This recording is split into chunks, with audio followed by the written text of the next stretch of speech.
Hello, everyone. Welcome to the Hard Truth About B2B e-commerce. This is your co-host, Isaiah Bollinger, at episode 70. So take it away, Tim. Well, hello, everybody, and welcome to the 70s. I think this is great. I certainly remember the 70s. I may be the only one here who does. So I'm excited to excited to do this. I'm going to just pause for a moment so that you can hear some messages from our sponsors, and then I'll pick it up from there in a sec. Our first sponsor is Punchout2Go. Punchout2Go is a global B2B integration company specializing in connecting commerce business platforms with e-procurement and ERP applications. Punchout2Go's iPaaS technology seamlessly links business applications to automate the flow of purchasing data.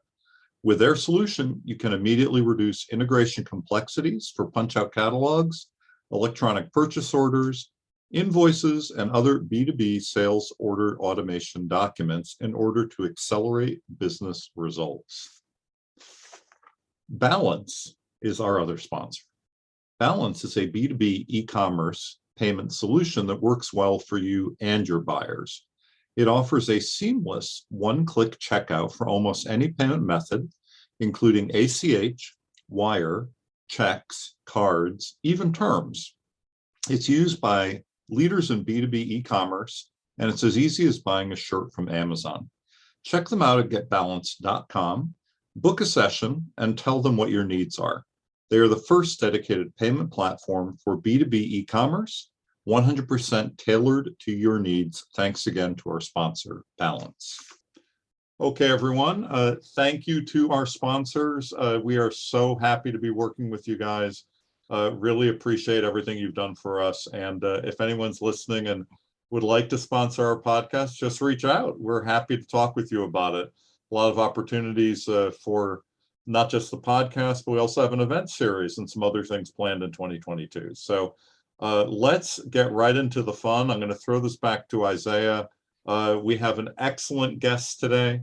I'm very happy that we're going to be talking about payment. This is something we haven't talked enough about, and we'll also talk about other things and the career path and really how all of this fits together and can help you out in B2B e-commerce. I think we'll have a lot to talk about, and definitely excited to introduce our guest, Alex. I don't even want to mess up your last name right now, so maybe Lugosch. You can. Sorry, say that. It's Lugosch. Lugosch. So yeah. We are excited to have Alex Lugosch here from Rumbleship. I want to also appreciate you for responding on Twitter. I think everyone seeing all the craziness with Twitter that we'll see what happens if they get bought out by Elon Musk and what happens there. But I'm a fan of Twitter, and I can see why there's so many different opinions on how it should be run, because it's an interesting platform. I think we should buy Twitter. Let's just put in another. I put in an offer as well, but it wasn't quite as high. So we might not have the clout to run a pump and dump scheme. Yeah. But I was big enough where you found me and responded, and we got you on the podcast. So tell us about Rumbleship, and then how you even I don't think your first job was B2B e-commerce. So tell us about kind of the journey and your background, and so people can kind of understand your perspective. So in the early days of my career, I started in advertising, but I ended up in a weird way landing in the cycling industry, and I was really displeased. Lots of small industries, whether it's anything niche. I don't care if it's skiing, snowboarding, whatever. Pick a thing. Equestrian, because of their small scale and niche market, they tend to be sort of run by hobbyists, if you will. Yep. Like people who really like riding horses open a saddle company or something like that. Yep. Right. And that's pretty similar in lots of things. And that's good. People who do things should care about them and work in those industries. I think that's fine. There's not a lot of people who are, this is why iBankers are jerks because they just care about money and they hate everything Yeah, they're around. not like, I love the like banking. They're just, yeah. Yeah, right. So it's kind of empty. So anyway, the point being that I was looking around the cycling industry and it was like really annoying to order things from like several distributors, and if they didn't have that, you'd go directly to the brand. And so I started this company called Rumbleship with a co-founder of mine, which was a B2B marketplace for the cycling industry. And like 18 months later, this other B2B marketplace play out of Las Vegas that was backed by like SOS and Tony Hsieh and all those guys called us up, and basically they decided to buy the company. And one of the reasons my business partner and I decided to agree to the transaction and sort of keep building was they were working on an interesting inventory financing component of the marketplace.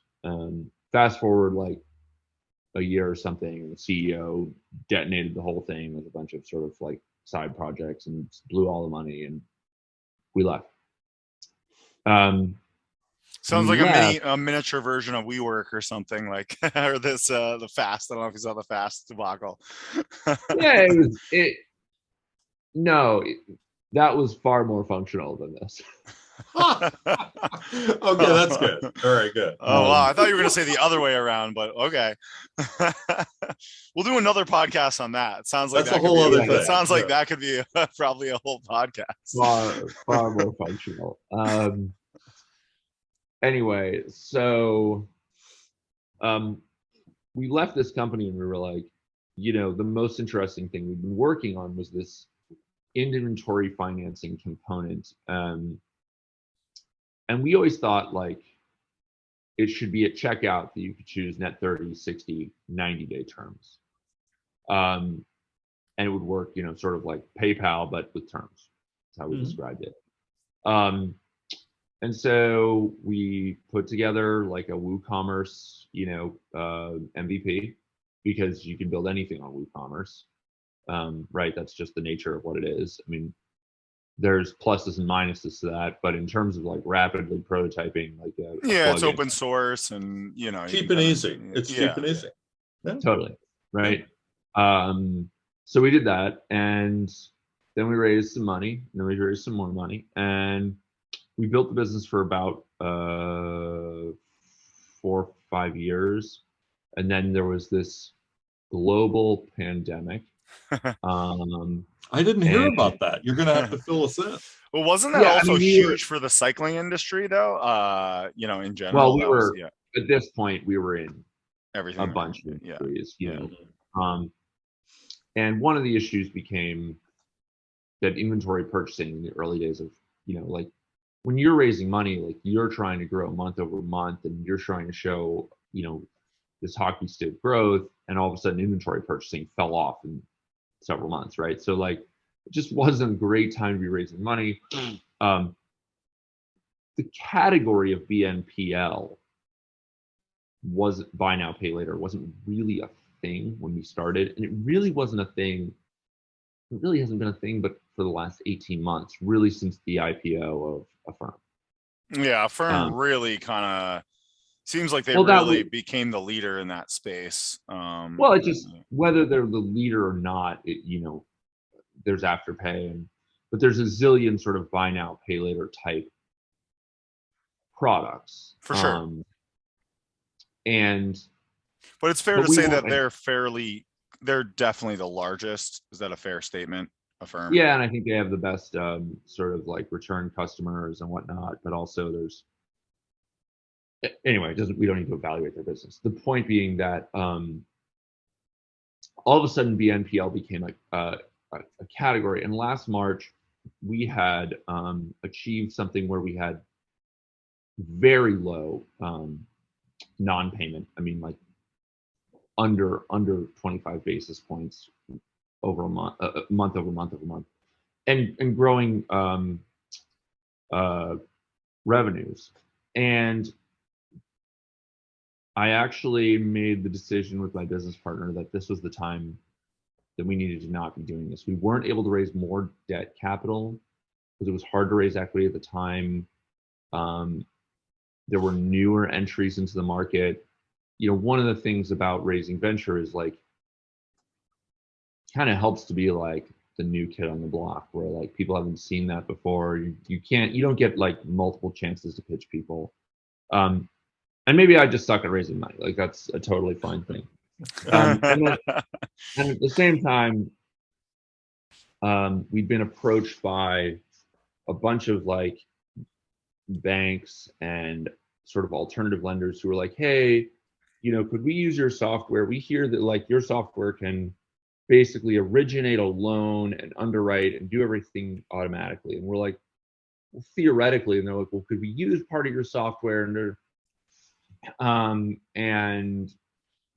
we were like, oh my God, this is a whole retooling of the company. And so we put a pause on it, and I'll pick up what we pivoted it to somewhere else because it's not directly relevant to this right now. But we can talk about that in a minute. So we worked with hundreds of suppliers over several years to provide terms at checkout in Shopify, BigCommerce. We had an open API, and WooCommerce. And there are other players in that space now. I'm consulting with some of them. I've been asked to work with some of them. You know, I think there are some interesting entries there. And I think the other thing is the market has changed where companies are able to raise a ton of money in earlier stages such that they can secure the debt financing needed to do this kind of inventory financing at relatively inexpensive rates because they're able to raise so much equity capital right now, given the sort of the nature of venture capital. Yeah, I think the bubble's kind of changing a little bit. I think the valuations are coming down a little bit, but they have been extremely high for the last. I think the valuations are less of a concern one way or the other, but I mean, sure, ultimately, like you have to grow into valuations, but it's more like I think some of the sort of A+ rounds, B+ rounds are getting a little bit more difficult because you're talking about significant outlays of cash. But as I'm talking to funds about other things, you know, their next rounds are 95, 85% committed already for their next deploy. So like they have tons of cash. I mean, I know the T-note was down a few weeks ago. So like, look, I think it's a fool's errand to try and time markets, but you know, there might be a longer tail on this raising climate than venture people would like. I just mean that some of these super high, you know, BC rounds that they're having a tough time continuing to beat that and get the next. you always have to grow into your valuations, and it's hard to keep. I think that's really what it is. So tell us about, you know, that's a really good background. It sounds like you've seen probably a high volume of B2B or B2C companies, B2B, whatever it may be, purchasing inventory, financing inventory, and then you've obviously seen the marketplace. We only did B2B. Oh, so these were only B2B companies. So these we did was B2B. Okay, so these were essentially mostly distributors and manufacturers. Is that? Distributors, manufacturers, marketplaces. It ran the gamut. Okay. So you guys exclusively focus on B2B.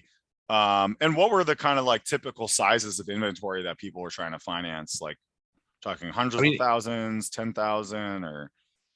We would do orders literally from like $15 all the way to hundreds of thousands of dollars.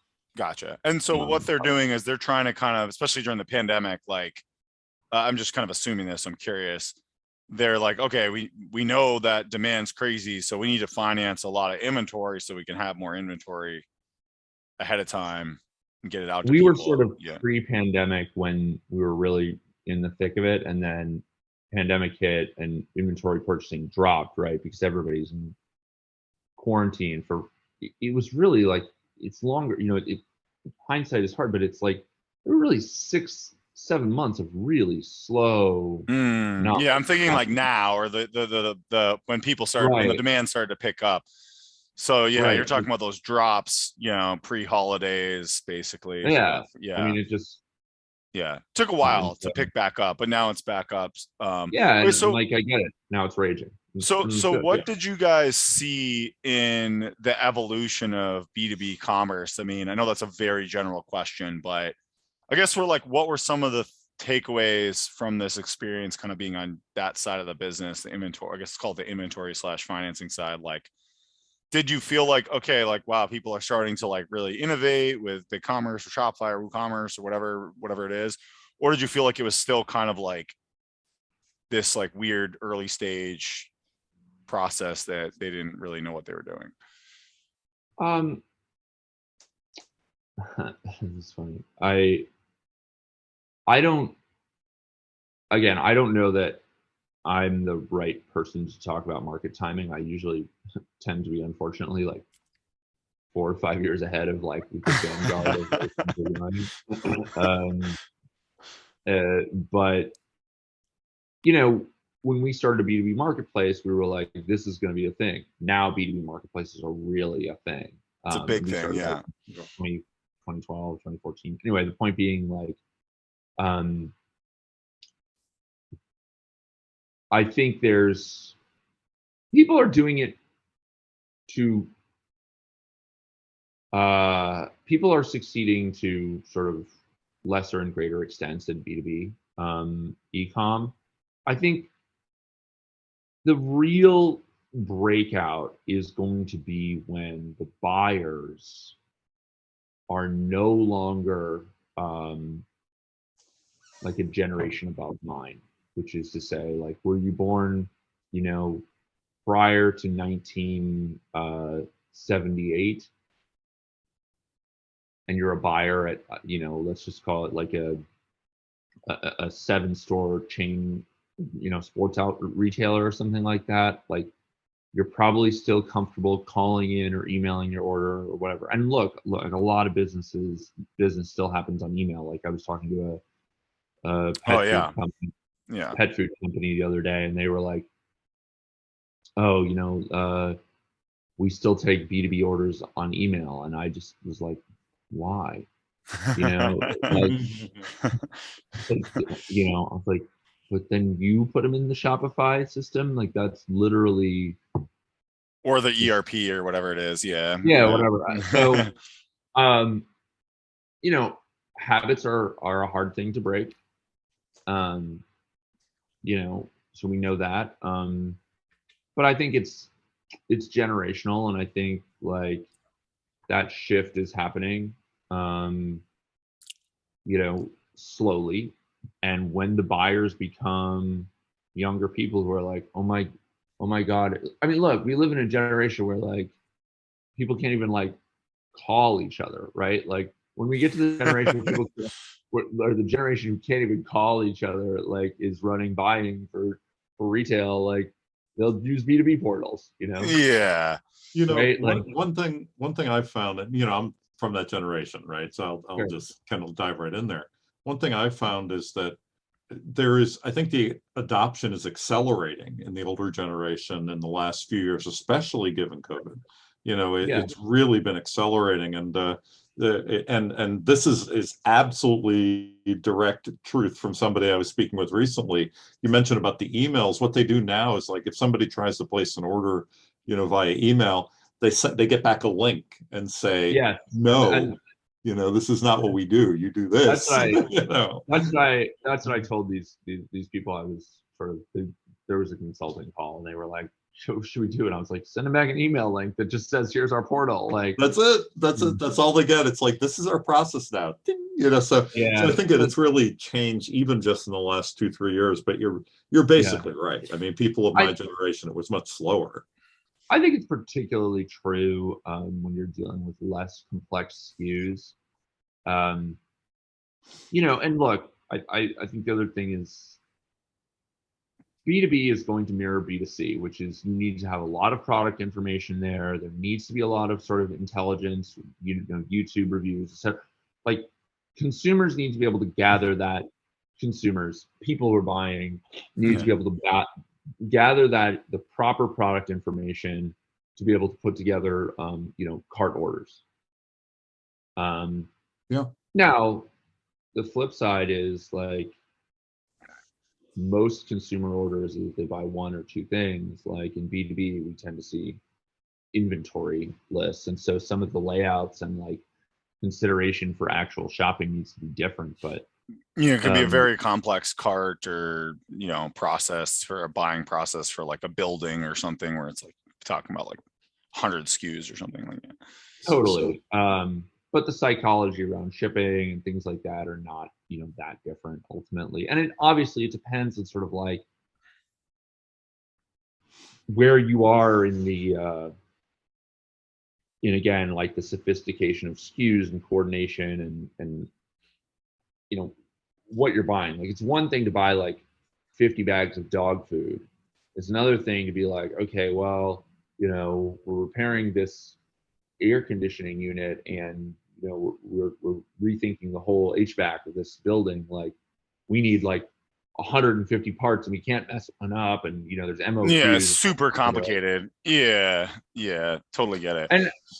And in that respect, I understand why people are still doing emails and calls and whatnot. Like, but I think like there's obviously interfaces where you can be like, okay, listen, like talk to your sales rep, put the order together at the same time, working off the same, Well, card. Our previous guest, I think it's actually the most recent live episode. Let me just check. Yeah, it's I titled it "Digitally Assisted Sales for B2B eCommerce" with Paul DeForno. And Paul's awesome. I mean, he's probably one of the top like hands-on experts in B2B e-commerce because he's dealing with like global billion-dollar like he's at Deloitte Digital, so that's what they do, right? They do like enterprise massive stuff. And a lot of what they're doing and the way he explained it is like it's not just about like fully automating everything. It's about building systems and processes that digitally assist the sales rep. So like to your point, you might need a sales rep for a massive revamp of an HVAC system in a school system that's super complicated with 150 parts and the shipping. But like you could still have commerce assist that salesperson so that it's not just like email me all this crap and then I'll figure it out. Like it could be done somewhat through a portal. There's ways to make that a better experience, right? Well, let me add something to this before you respond, Alex, because there's one thing I heard recently that you might know about too, and people are using different terms for it, but it's called like cart fragmentation or fragmented carts or something. And it's what essentially people are doing in B2B is that different salespeople or different folks in different places are adding to carts, and then the carts are merging, and then something is getting sent to the consumer, the purchaser, saying, here's what we all did, all 16 of us did, and then it's merged, and then it becomes one order that's financed once. It's kind of like split shipping, right? They just have like a multi-tenant cart. Maybe, exactly. I mean, I've heard it called fragmented cart. It's technology for sales or whatever. Yeah, I actually think we've built some things like that. I'd have to look back at our different projects. I think we're actually working on a marketplace like that. Yeah. It could also apply to like, we do a lot in promotional products. So for instance, we want to ship out 100 jackets to 100 different employees. It's one cart, but we want 100 different destinations potentially if we have like 100 remote workers. So there's things like that. And so I think the problem, and I think I'm curious to hear your explanation. I think I like to think of things in simple ways to explain this. Otherwise it's just going to be too confusing for people. Is to your point, there's simple aspects to B2B. And I think if those companies don't rapidly accelerate B2B commerce, they will go extinct. Like if you sell like pet food in bulk, like bags of pet food, it's like, I don't think you're going to like survive for too much longer if you don't have like a kind of like a digitally focused business model, because it's going to be so simple to just, okay, I want to buy 5 or instead of 1, I want to buy 5 or 10 but I think that So I think there's that, right? There's that part of the business where I think that those industries really don't have much time left to like evolve quickly online. And then you have like the complex ones that are going to take a lot longer, right? Yeah, look, I mean, with a basic Shopify store and a few plugins, you can have a credible B2B site for your, what was formerly D2C brand, and now you can have a B2B portal as a component of that. With like, yeah, wholesale shipping or just a couple, you only need like, let's call it like 3 special features, right? Like tiered pricing or like, there's like a couple features you might need, MOQs, yeah. It's really not. Yeah, and I think like, better buying experiences are critical to making sales, particularly in sort of undifferentiated products or products that are differentiated mostly around marketing. Yes, that's my point, right? Like, unless but even then, if you own the brand or you're the manufacturer, then it's also about marketing, right? Because it's, why is your pet food better than the other pet food? So it's either like that, or if you're the distributor, you're even more vulnerable because you don't own the brand and all you're doing is selling something that's fairly simplistic. And like you said, I mean, doesn't take a genius to build a BigCommerce or Shopify site that has some features that shouldn't be too hard to develop around wholesale, or bulk I think ordering, right? The parallel I'd draw would be that, like, there were times in this country where first there were catalogs that got shipped to people's doors. I just got like a 500-page Uline catalog in my oh my god, like today, Granger or something like that. You're not even going to open it. No, right? I think I might have opened it once just to like look at it, like, how do I get these guys as a client? Because this is insane. You're like, thank you for sending me this forest. Mistake of a Uline catalog. But I think what I'd say about that is, like, look on and then there was a time when people were like, operators, they're standing by 24/7, right? So like, that's what B2B e-commerce is. Like, operators are standing by 24/7, right? Now it's just a chat box, right? It's like we have a system chat. Like, my point is just like, the easier it is for your buyers to access your products and make orders, the better. If you literally live in a world where you're like, well, we received the emails and now, I'm going to go take them and put them in the Shopify cart and create a cart for them, and it's like, oh, come on.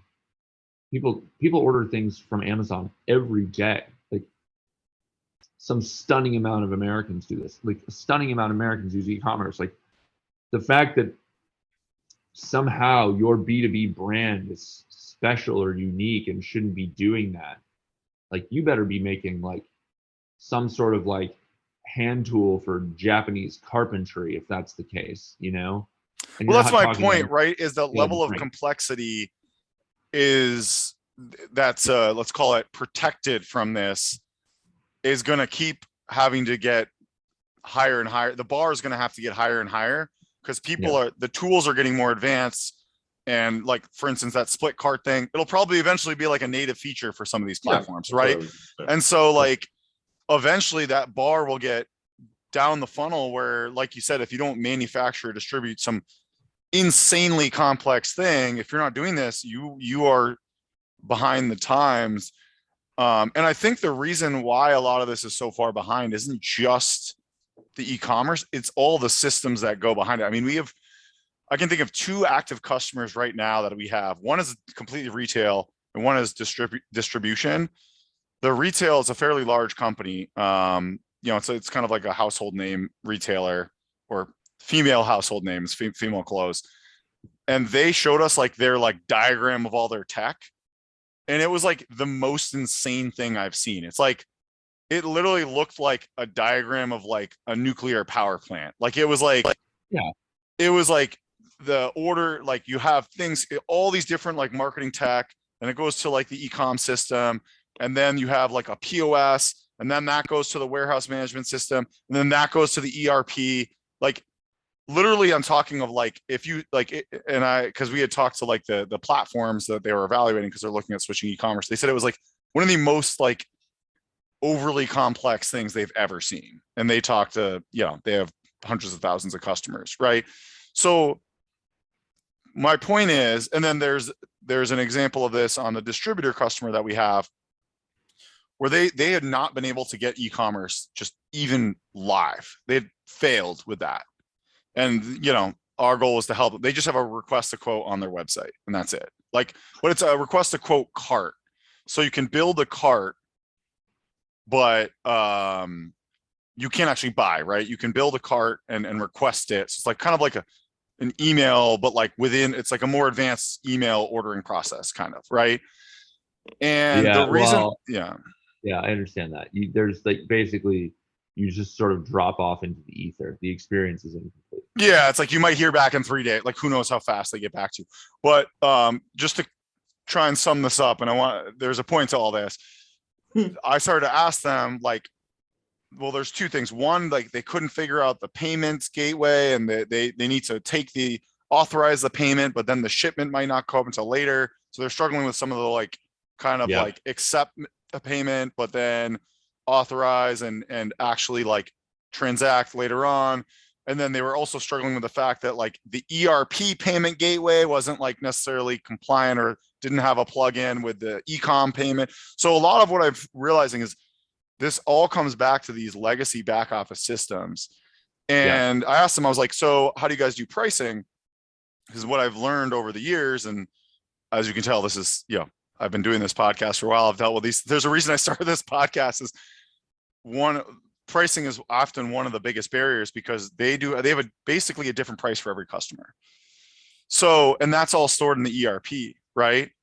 So now, how are you going to get that pricing into the commerce platform, right? We could import all their pricing, but you're talking about 40,000 products and let's say theoretically 100,000 different customers. This is just a made up number, but it could be, right? So now you're talking about 100,000 different customers, 40,000 different products and different prices for each one of those customers. Yeah. So you could do a real-time integration from the ERP to the e-com platform, but that if it's constantly updating, it's going to be an absolute nightmare, right?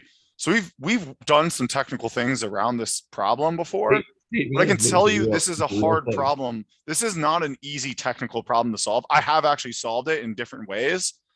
The point is, these are companies, and this company doesn't even have a director of IT. So, and they're small, mid-sized distributor. So it's like, you're talking about a fairly complex engineering problem that actually, Tim, if you remember, I forget which guest it was, but it was a multi-billion-dollar B2B commerce company guest.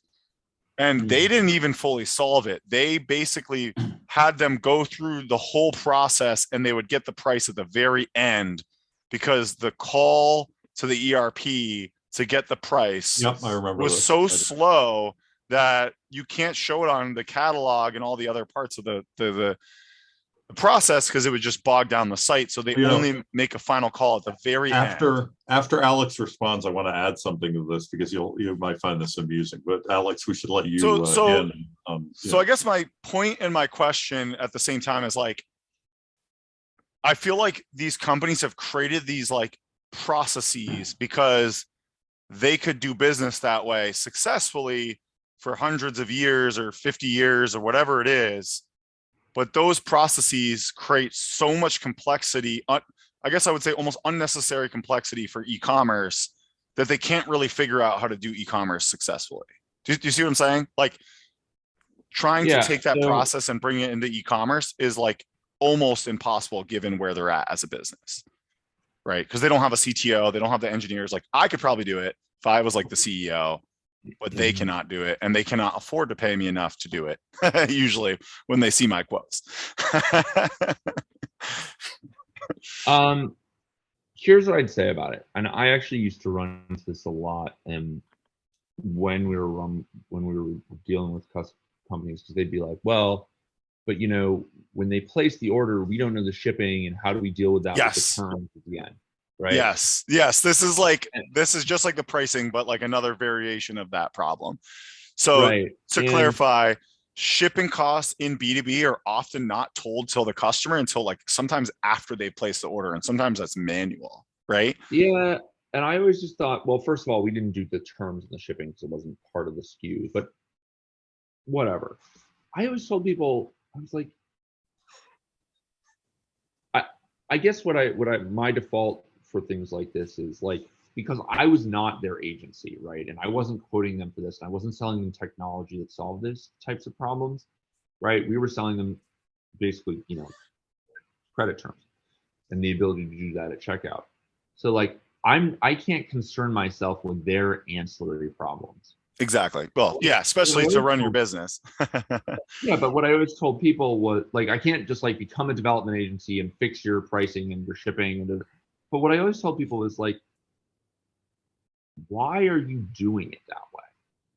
Like, question the basic assumptions around why you do these things this way, right? And in sort of the Don Draper world, right, you're like, oh, this customer gets 10% off on these items, but not these items, and they get discounted shipping because they have these kinds of volumes.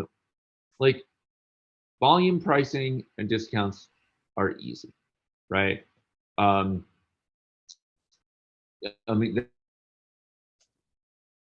there's, there in the industry, there used to be like pre-season order pricing and mid-order price, and it's just like, oh my God, just build a cart, figure out what it costs you to roughly ship things this year based on last year, build that in the cost of your SKUs. People like free shipping, say everything's free shipping, and then like average it out with just some math, Whereas like the default answer is always like, well, how do we mirror like our back office behavior from the before time, Exactly. the Don Draper time to like the internet age. And it's like, yes, but why were you doing that in the first place? So here's what I would add to this, and I think you'll appreciate this, Alex. So I've worked in recent years. I've been the head of e-commerce for 3 different manufacturers, and among others over the years. One of those is 100-year-old electronics business. It's 100 years old. So it was like great grandpa and, legacy, hundreds of employees, warehouses. I worked in the manufacturing plant with all the engineers. It was bizarre. But what was I doing, right? I did, B2C and B2B e-commerce, had sales and marketing, all these people running around. And the pricing that Isaiah is mentioning and your solution is essentially where we ended up, right? We said, what is going on? And the term that we used that really changed everybody's mind is that it was undemocratic. The pricing was like unfair. That because it's all of this pricing, that there was hundreds and hundreds of different formulas for all of these people, including big companies like BMW as a customer and whatever. Yeah. We're like, no, there'll be a year to 18-month phase out of all of that pricing.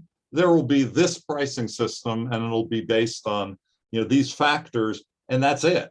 There will be no other pricing system. Yeah. And people will deal, right? And that works. Trying to express,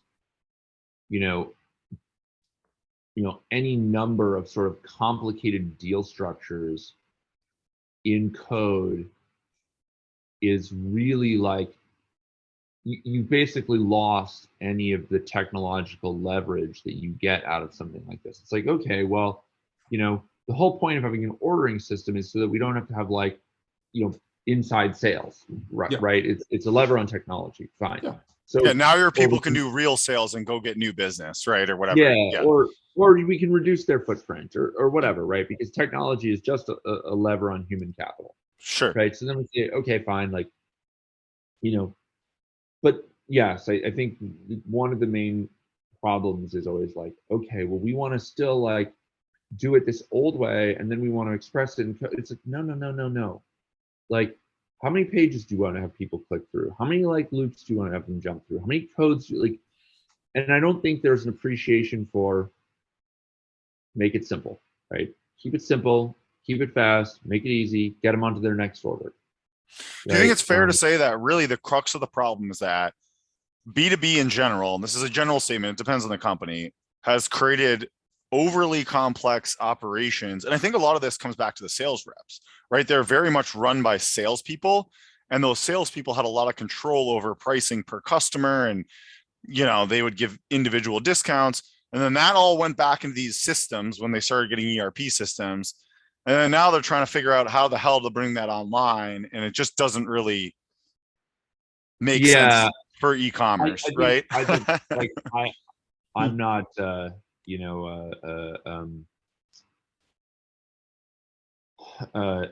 sort of sales organization anthropologist, but that's a great. Can I put that on LinkedIn? I think that should be like a job. I wish I like had that class, in college. Yeah. I would love that class in college. Sales organization anthropologist. It would be a bunch of guys sitting around and smoking. They'd be like, well, we'll give them this discount, da da da. And then I don't know who's gonna figure out how to manage that all. Give it to Blanche. She loves this kind of stuff, right? It's like this sort of like terrible. Again, it's like this madman chauvinistic, like I don't know. Let's some lady deal with the details. It's like the worst version of that. But no, I think like we encountered this in terms in a different way too, which is like and the payment side of things, people would be like, okay, so I'd be like, so what's your process now? And they'd be like, well, they place the order in the cart and they go check out and then they hit place order and that's it. And then we'd be like, and how do they pay? And they'd be like, well, we send them an invoice. And I'd be like, so you're telling me that they went to your online portal, they put a bunch of things in a cart, they did it all manually, and then you faxed them an invoice, or mailed them one, and then they put a paper check back in or literally, and my favorite one was they'd be like, well, what we did was we built a separate portal where they log in and then they put in their ACH credentials. And then they have to do, every time we send them an invoice, they have to go to that portal and then initiate payment. And I was like, oh my God, this is atrocious.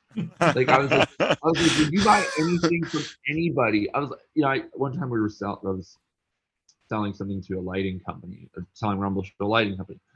And this was their proposal to me. And I was like, do you understand that what you're telling me is the equivalent of me going to Amazon, buying a bunch of stuff, and then they're going to send me a bill and I'm going to put a check in the mail? And they were like, yes. And I was like, does that sound like you would want to shop that way? And they were like, no. And I was like, okay, then let's proceed. Let's figure out how we want to play.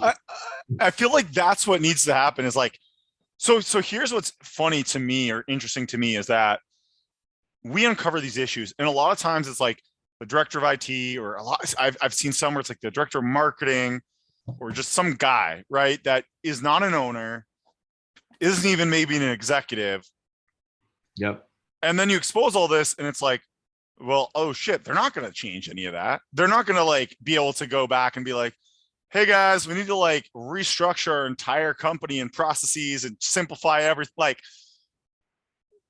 So it's and then you finally maybe get a hold of the CEO, but it's just so, because what it really seems like to me is that, and I think Paul even said this, I keep going back to Paul, is that most of the problems are not technology. It's process and culture within the organization, because the technology is has been there for a while now. We have the technology, right? One of the best very solutions. Few problems are technology. It's usually just the people. Yeah. One of the best solutions I've seen is companies that now do retraining programs for their employees. It's because you're giving this reassurance to people that things are going to change, but we're not necessarily kicking your butt out the door, because you do have skills, and our customers, and our product, and whatever, and those retraining programs, bringing people into whatever you're bringing stuff over to, often work very, very well. You have great retention. You have people who are excited because they're kind of gaining all this new stuff and maybe bumping up a level in salary, and it's great. So companies who change their culture in that way, the employees are usually happier. I think I would say this, and I used to, and I should have done more of this, I guess. But what I would say to companies that are engaging with agencies or even wanted our solution is like, just go use your own website. Like, just try it. Here, I'll give you, $200. I'll just give you $200 and you go order something from your website. Now write down all the things that suck about it, right? Right. I think the CEO should do it. Like, it needs to be like the owners and be like, go place an order. Yeah. Most people don't, right? You have a blind spot to your product. You're like, I don't want to eat my own dog food. I know how it works, right? It's like, no, but like experience it. And then you're like, right. It's hard to buy from your own lemonade stand, right? It's not hard in the internet age. Like, you can do that. You can walk up and be like, all right, I create a user. I do, like, and if you go through that, you're gonna be like, this is terrible. This is terrible. I don't want to shop this way, right? Because I think like I don't know what percentage of Americans have used e-commerce at this point. Probably it's probably in like the 80 or 90% at this point. It's over 90 in the latest survey data I've seen. Adults 18 and up, over 90%. Yeah, I was gonna say it. I'm sure it's over 50, right? Like, okay, so great. It's extraordinarily high. Like, people have expectations around this. We've honed B2C. I mean, not to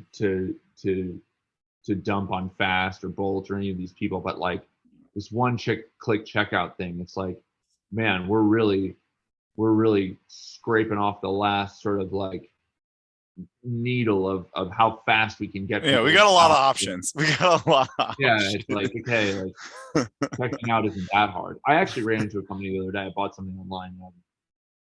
This is the first time I've ever written back. Like, they sent me one of those terrible email surveys. It's like, what was your experience like? And I was like, aha, I know how the checkouts should work. And I was like, your tires, I bought some tires, are great, but your checkout is stupid. And I was like, here's why it's stupid. In the middle of the checkout, it needs me to create a username and a password. I was like, it doesn't validate this username and a password. It doesn't do anything with it. But you know what it does do? It blocks me from paying you. And it blocked me 3 times. Like, it doesn't go anywhere. Nothing is created. It doesn't send me an email. You literally just have 2 required fields, 3 technically, because they make you enter your password twice. 3 required fields for no bloody reason. That's great. That was the feedback I gave them. Well, good. Did you hear back? I'm sure it went to nobody that cares. No, yeah. I think there was like a study that, like, I forget what it was. It was some, like, I want to say it was like Car Guru, something like that, like one of those kind of companies, like a Car Gurus type company, and like they like changed like one field or one form or something, and it made them like $12 million or something. I entirely believe it. There was one time, this is a B2C thing, but it falls into this category. There was many years ago, Dick's Sporting Goods was wondering why like e-commerce was falling off after some update. And they had this required zip code field, and it basically like canceled out like all of these different things because it was like required Canadian zip codes instead of US zip codes. It was just this nightmare, and it was like nobody even paid attention to that. It's like, what? Yeah. Well, I mean, look, people are not great at details, and that's totally reasonable. So yeah, I mean, those are the general, like, those are the things that I've always found. It's like, changing people is hard. Writing software and doing that stuff tends to be easier. But yeah, trying to mirror old habits and systems is just, that's not a great battle to fight.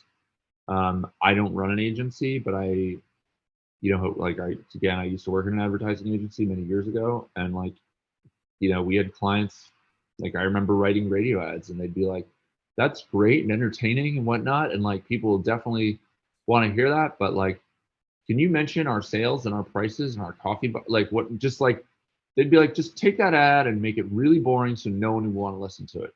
And I was like, There Okay. It can be very frustrating operating an agency, because I think I would say, I want to say like, and this is a made up number, but let's call it like 25% of the work we do is probably a bad idea, but we are like forced into it. You know what I mean? And we need to we need that work to stay alive, because if we say no, then yeah, we'll lose 25% of our work, right? Yeah. It's and we don't have full control over everything that our clients do, right? We're not like the CEOs of all of our clients, right? So and that's a made up number, but my point is, like you said, there will be changes to designs and things that we have to do that we often just have to do. Let me circle back to something, Alex. I want to make sure our listeners get a chance to hear about like your ideal customer type, the folks that you work with. Give us a little bit more about like what you're looking for, who really is thriving with you, that kind of thing. So however you want to take it. I'm no longer running Rumbleship as it was. I pivoted the whole company actually to something new. Well, I guess this is a decent segue for it.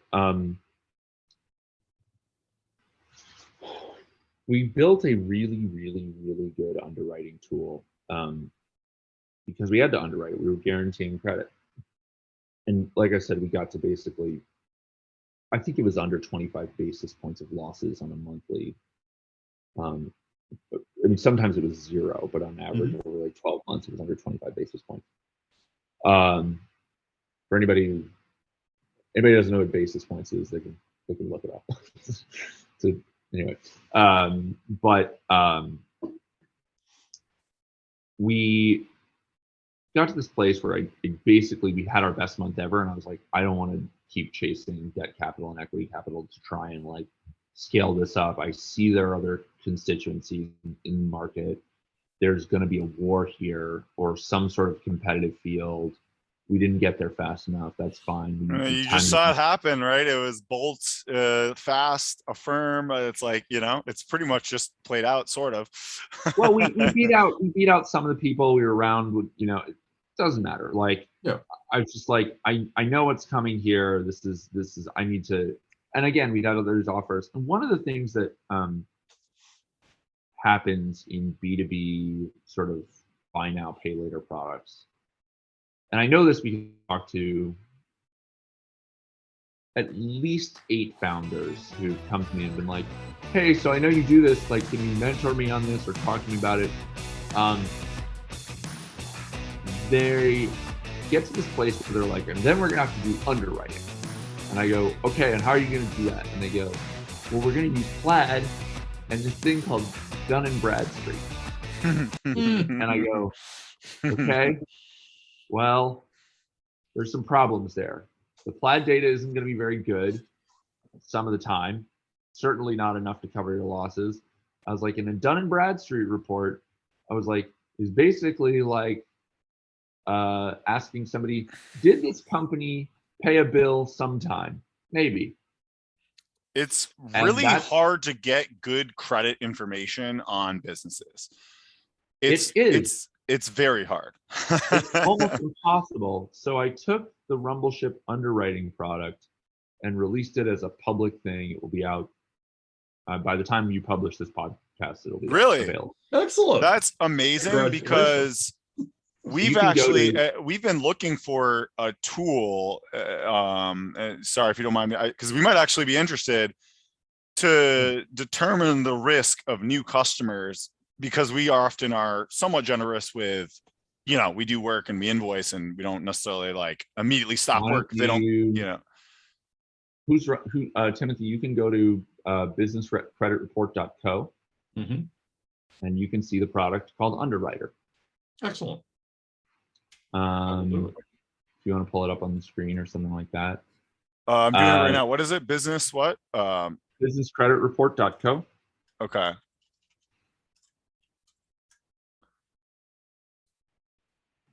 Gotcha.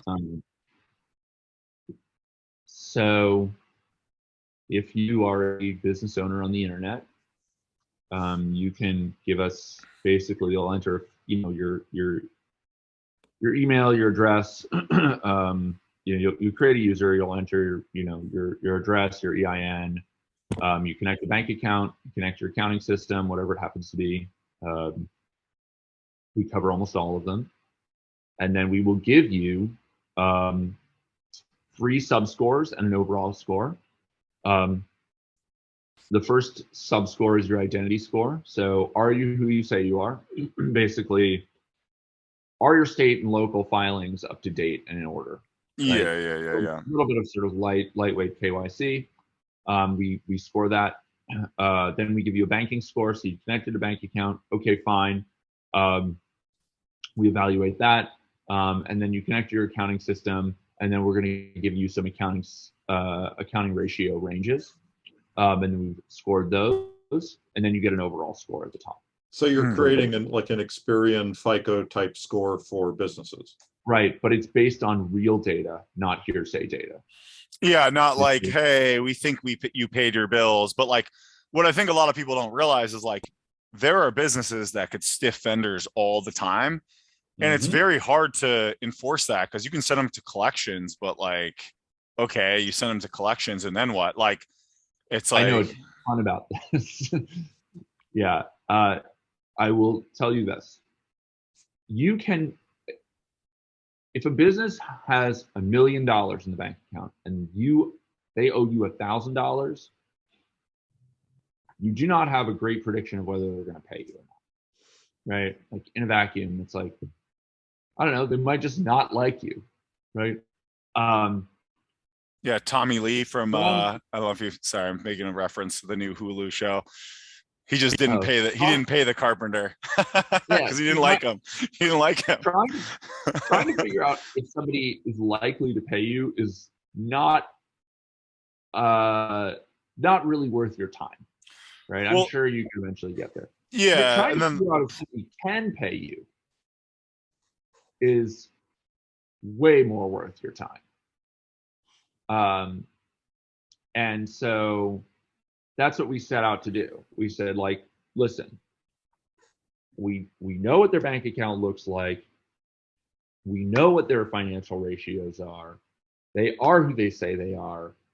This is how likely they are to be able to pay you. Yeah. Right? This is our rating for them. And as a user of this, you could go to somebody and be like, I want terms. Here's my underwriter report. Right? So you could do that. And as a recipient of that report, you could be like, listen, we only accept scores over 700. We only accept scores over. Yeah, or it's due on receipt, or you have to pay in advance and something like that. Yeah, that's whatever. Yeah. You could do any number of things.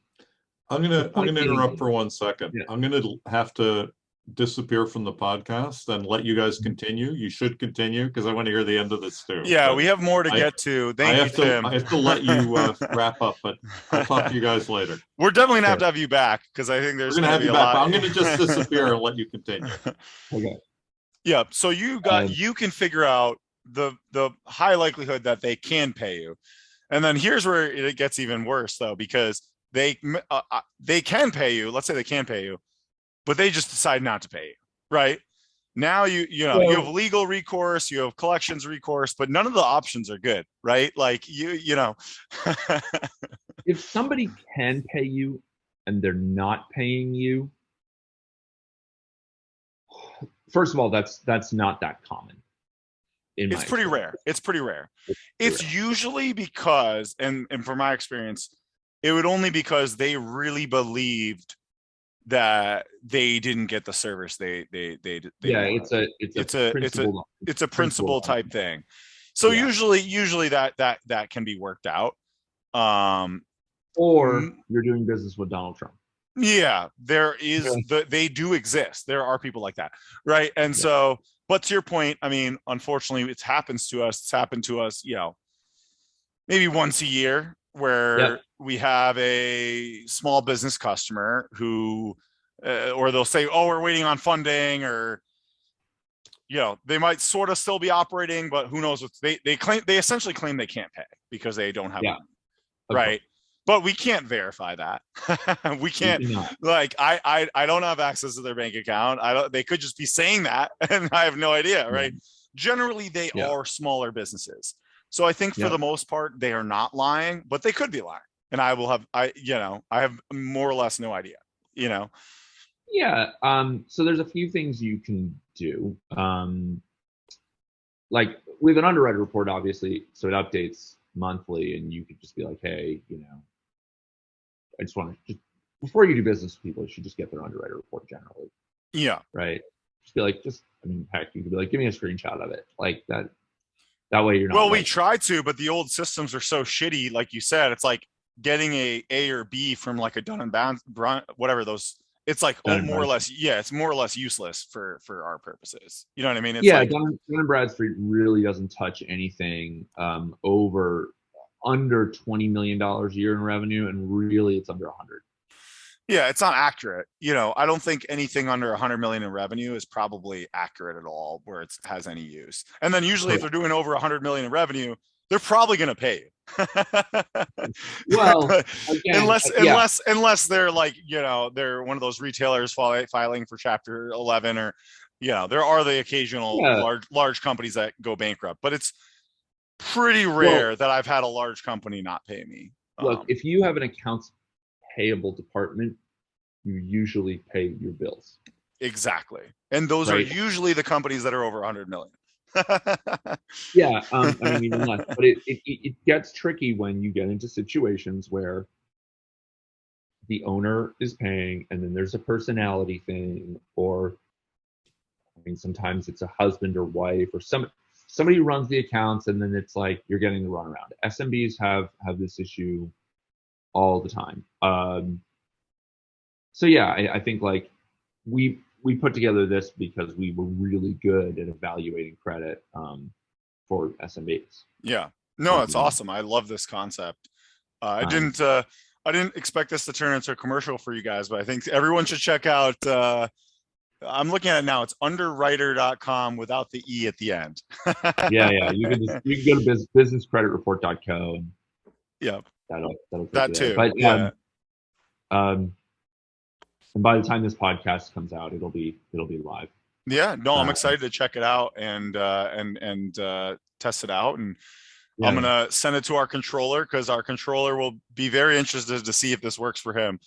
Because we've tried all sorts of options, and at this point, it really ended up turning into our best judgment, which is pretty good, but it is not 100%.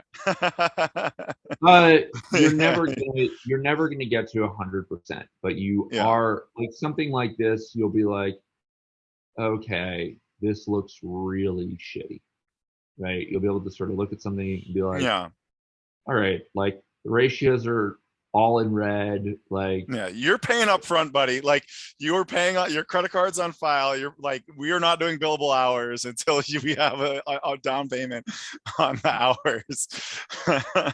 Correct. I love that. It's just a little bit of peace of mind. The thing that's nice about it is the user is paying for it. It's their data. They own it. They decide who they can share it with. It's not like, just Experian gathering information about you from, like, did you pay your phone bill, or other companies are just sharing your data around. Oftentimes it's wrong. And trying to clean up your own, your own personal credit report after a divorce or some other thing can be onerous, expensive, right? I mean, heck, they even have services where they charge you to clean up your credit. Something you didn't even do. Right? It's like reputation management. It's ridiculous. Yeah, it's financial reputation management. I want to quickly change gears, because we kind of talked about, I think, arguably the core fundamental issue in B2B, which is that basically they have these legacy operations, legacy systems, legacy processes for the most part. I mean, really, honestly, most of these B2B companies started before the year 2000. Like, it's pretty rare where I talk to a B2B company where they're like, oh yeah, we started in like 2012. Like, that is rare. Like, a distributor, like, I don't know what it is, but like the millennials are not starting distribution companies. They're like, Yeah, I think that's the margins tend to be thin. I think it's, it's not it's sexy. not, Let's be honest. It's not. They've all been conned by the Facebook, thing, and and well, you know, the tooling exists to sell B2C quickly for validation, I think. And then you should probably move upstream into B2B once you have sort of your supply chain your figured out. infrastructure. Yeah, you have your decent Yeah, infrastructure. Yeah. so I don't knock that. I mean, a lot of the companies I saw were first-time B2B companies that were coming out of being a B2C entity. Yeah. That was Yeah. not uncommon. So that right? would be that would be the exception, right? Is a newer B2C company going into B2B. But a lot of the volume is done via legacy B2B companies. The 100 million distributor is like the perfect example. Like, yes, there are so many 50 million, 100 million, like family owned distributors or manufacturers that you've never heard of. And they are on like Sage 100 version, like, 8.3, and the new like the on-premise like thing where like you have to like log in to like the computer or like get VPN access, and it's like that, and they're trying to bring that online, right? So what my question is, and I think you might have just answered it in an alternative way, but what do you recommend that these B2B companies do besides the or let me actually rephrase that. What have you seen? Like, do you have one story where you're like, wow, these guys like actually are doing a good job? And you're like, holy shit, they just they changed their processes. They remodeled their back office to work for e-commerce. Like, you were just like, wow, they did a good job, and that's how you do it. And they're like growing in B2B commerce, and they're just the model citizen of what is the antithesis to everything we just talked about for an hour and 10 minutes. Yeah. I know a fellow who, again, this is just somebody in the recycling industry. Yeah, you don't need to name names, just high level, Yeah. He took a really different approach. He knew that he could leverage his site to do B2C and B2B. Yep. And he was like, I'm going to be a distributor, but I'm also going to have a B2C front. And obviously he had two different pricing models there. All in one site, just to be clear. I want to be very clear about one site. All in one site. He was like, why not? Right? I have the inventory, whether ship to one person or pallet it up and put it into a store. Who cares? It's easier for marketing. It's easier for branding. It's easier for operations. You don't have to manage multiple sites. Yep. First, he was on Magento. That turned into a dumpster fire. Really, we can talk about that on the next podcast. I've got 10 years experience in Magento. I do Magento, I do Shopify, I do BigCommerce. And boy, Magento is under, this war has really caused a lot of issues because like a huge number half the talent is in Ukraine. Well, we have a lot of US talent, so if you need Magento help, let me know. No, I don't, but I'll refer anyway. My point being, like,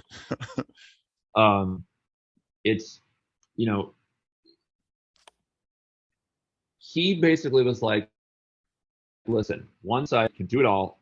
Moved everything on Shopify. I think we had a plugin for him. He was running B2B on there. He was running B2C on there.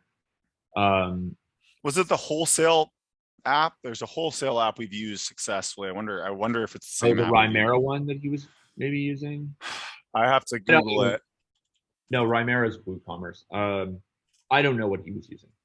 It sort of like maybe he Wholesale Club. We've had success with Wholesale Club on Shopify. I mean, I don't know what he was using, but I was just impressed that this is a guy who had worked for major companies, and was like, you know what, I can do it differently.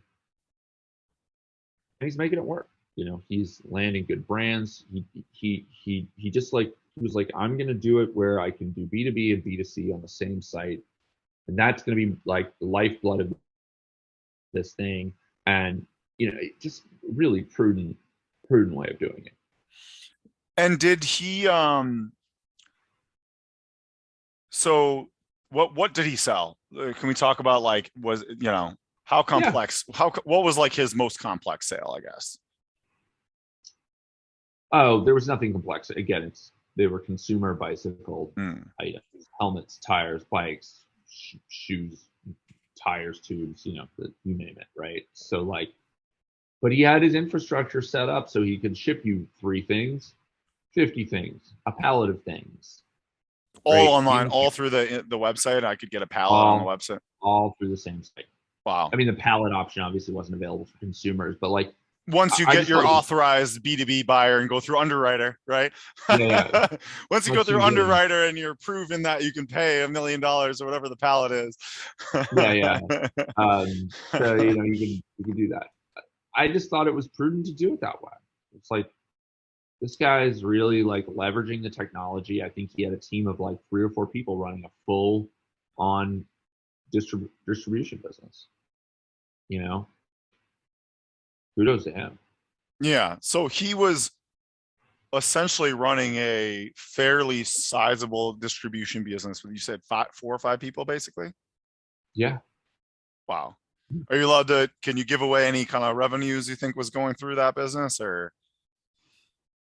I don't know. I know it was growing rapidly. But I would be surprised if he was sub 10 million. So you think he was over 8 figures with 4 people? Yeah. So that's the story, right? Is like, how many of these companies, because I have a friend who's selling his family-owned business. I want to say they're 12 million. It's like 50 employees or 40, 30, and 10 times the employees that he has. A lot of them are, low-cost labor. They have zero e-commerce. Yeah. It's a lot of people in the warehouse, answering calls, processing orders. My biggest fear around this subject is you have people like your friend who never get it. That's why I started this podcast as the Hard Truth, because what's scary to me is there are a lot of companies like that, right? 50 person, 100 person that are like some behind the scenes thing. So they sell packaging supplies, right? Boxes, corrugated boxes. If they never get it, like you said, what happens next? Like where are we in 10 years or 20 years? Well, and I think what's really concerning is, look, I can think of at least 3 companies I know that had a good e-commerce presence that were in packaging boxes. Well, yeah. B2B, right? Like, I know, I'm just saying, like, yeah, what happens to all those people, his business, like, that has to be fixed. And I think that the concern I have is, like you said, these are legacy businesses. Like, they run the biggest risk of not adapting, given the nature of what they are. Well, what the scary thing to me is, does these PE roll-ups, VC roll-ups, marketplaces, winner take all businesses just eat 90% of that, and 50% of the businesses disappear in the next 10 years? Yeah, I mean, look, I'm not an economist, and I don't know sort of like the spread of how businesses morph and change and evolve. But I think there's real concern that, like, how many packaging companies do you actually need? Right? It used to be different when you didn't have the internet and you could have a regional packaging distributor, right? But I think there's I don't know your friend and whatnot, but like, if he doesn't evolve and doesn't change, like, he'll be an inside sales guy at somebody else's packaging company, right? That's like, because they'll just be like, yeah, we have a great website, people order all over the place, right? We have multiple distribution centers, and that's how we're doing it. Yeah. Right? Yeah. And we have a central sales office. We don't need to have tons of reps roaming the countryside, knocking on doors that no one's in the office anymore because it's all in their Cadillac, and they're standing outside smoke. Like, again, the Don Draper era is over. So it's time to, like, get with the times. And like you said, the hard truth is like, you better have a good B2B website today. And when people email their order or call you, you got to be like, hey, this is the last time I'm taking this call. You need to do it through the site. I'll set up a login for you. Unless it's like we have this complex thing that we need your help on. If they're just placing an order, that's yes. Yeah. I feel so strongly about this. You know, a little personal anecdote, and then I'll let you, it seems like we're at time, but like back in the day, I think my mom's a jewelry designer in Maine, and she sold to 400 stores around the country, offered them terms right off her own balance sheet, like everything else. She did manufacturing, sales, you know, had a whole distribution, because that's the way you distributed to consumers. In 2000, I want to say 2010, but it's wrong. Maybe it's earlier than that. This is in rural Maine. My mom goes, I'm shutting down my wholesale business. She lets go of a bunch of employees. She tells my father, take the old garage next to our house. She goes, rebuild it and build me a gallery. And I'm going to sell jewelry out of this gallery. This is in rural Maine, on the coast. In the first year, she does a few $100,000, and more than enough to pay for herself and her 2 employees who are left, and then some, right? And by the end of a few years later, it's doing $500,000. Like a few years after that, she is able to buy a whole building somewhere else in a much more trafficked area. And it's, you know, it's growing. She's still not doing any wholesale. Then she puts up a website. She's doing sales there, but you know, whatever. My brother takes it over this year, or 2 years ago, yes, year and a half. He invests heavily in the site. I think they have some configuration stuff that Shopify couldn't do, so they put it on Woo, but neither here nor there. Their internet sales are going through the roof. They've transitioned most of the gallery into manufacturing, right? And they're just doing huge B2C business. And now they're really considering getting back into wholesale where it's feasible to do this through their site, right? So I've seen it from like a personal family business level, right? I'm not involved in the family business, but I'm just saying, like, I've watched it from the sidelines and seen that evolution. And I think if people don't get on that boat, then they're going to be left behind. It's almost like what they need to do is reverse engineer, how can I make a simple B2C website work, and then turn that into B2B. It almost feels like that might be the better path for most of these businesses.